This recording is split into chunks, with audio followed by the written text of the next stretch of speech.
नमस्कार दोस्तों, हमारी आज की कहानी है किस्मत। नेहा, तुम जब तक किसी को एहसास नहीं करवाओगी तो तुम्हारी तकलीफ का अंदाजा कैसे होगा। क्यों तुम्हारी ननद और सास तुम्हें दबाती हैं जब तुम हर बात में राहुल से बेटर हो। अर्चना अपनी दोस्त को लंच टाइम में समझाते हुए, किसी की किस्मत में दुख लिखा हो तो वो क्या कर सकता है, पर हमेशा सुख नहीं टिकता तो दुख भी नहीं रुकेगा, यही सोच चुप रह जाती हूँ। नेहा ने भारी मन से कहा। नेहा और राहुल दोनों का ही पुनर्विवाह है।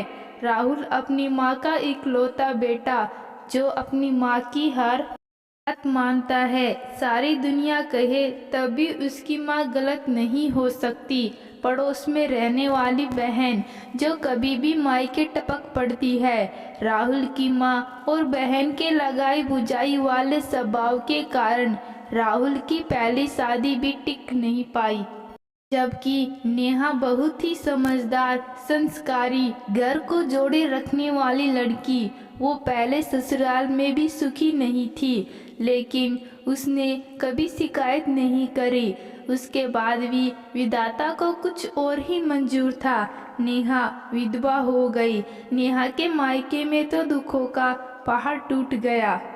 ऐसी विडम्बना, बेटी भले दमाद से पिटती रहे तभी उसकी मांग के सिंदूर को अमर रहने का आशीर्वाद मिलता है। उसके बाद बेटी को कुछ हो जाए तो समाज कुछ नहीं कहता, पर दामाद को कुछ हो जाए तो जरूर जन्म कुंडली नहीं मिलाई होगी, लड़की के गरे बारी होंगे।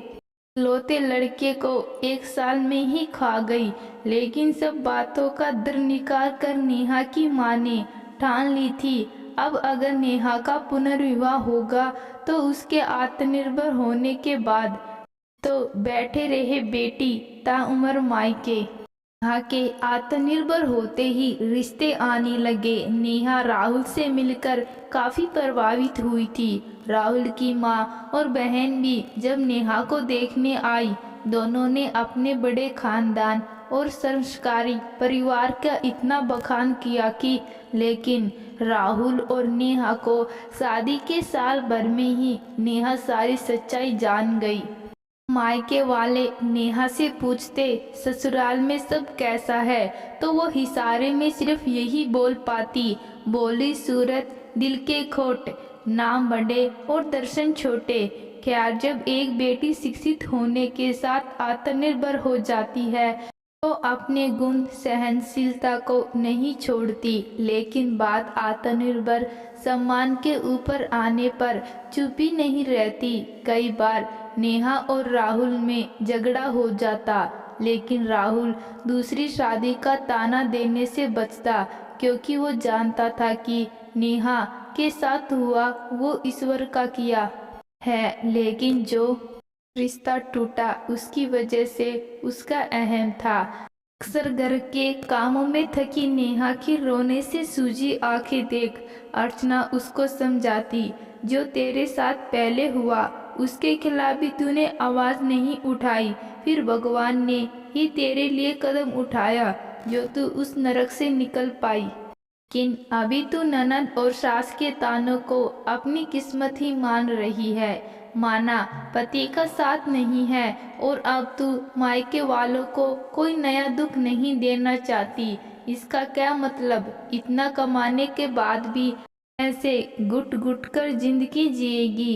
इससे तो अकेली रहती, क्योंकि दूसरी शादी। राहुल तलाकशुदा होकर भी खुद बिंदास रहता, जबकि नेहा विधवा होकर भी खुद को अपराधी मानती। राहुल ने कुंवारी लड़की से विवाह न कर एक विधवा को अपनाया। उसके पीछे उसकी सोच थी कि वो लड़की हमेशा उसके एहसानों के नीचे दबे रहेगी, और उसने जो सोचा वही हुआ। नेहा चुप रहती। सास और ननद ने नेहा को ऐसा टाइट कर रखा था कि वो एक भी पैसा अपने हिसाब से खर्च नहीं करती थी। राहुल की सैलरी से डबल नेहा की सैलरी। शादी के बाद उसका कच्चा मकान पक्का बन गया। Smartphone, laptop, car, double door fridge, wifi सब कुछ हो गया, लेकिन मेड नहीं रखी गई। नेहा के माता पिता ने भी उसे निश्चित कर दिया था कि उसके हर निर्णय में वो उसके साथ हैं। हर विकट परिस्थिति को अपनी किस्मत मानने की भूल न करे। नेहा ने एक दिन राहुल को साफ साफ कह दिया कि वो घर और जॉब दोनों साथ नहीं मैनेज कर पाएगी।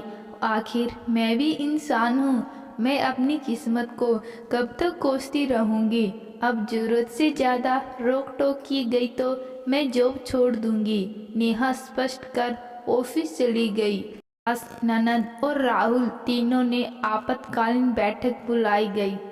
से कैसे बोल गई बहू, नौकरी के चक्कर में तो बैग करके लाई, और नहीं तो क्या, लड़कियों की कमी नहीं मेरे भाई को। अब तुम दोनों ये सब बात छोड़ दो। बहन, अब तुम अपना घर संभालो। तुम्हारे भी दो दो बहुएं आएंगी। अपने स्वभाव से तुम्हें वो साथ से रही, बुढ़ापा तेरा इसी भाभी के भरोसे कटेगा। ये नेहा की सहन शक्ति है जो वो 2 साल से सब सह रही है, नहीं तो पहली वाली 6 महीने में ही भाग गई। जब वो जो भी नहीं करती थी तब उसने मुझे छोड़ने में देर नहीं की।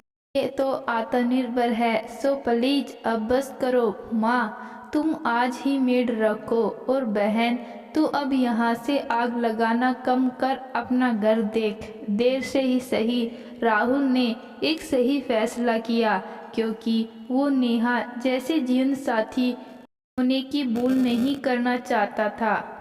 दोस्तों, आज की कहानी आपको कैसी लगी कमेंट बॉक्स में ज़रूर बताना। धन्यवाद।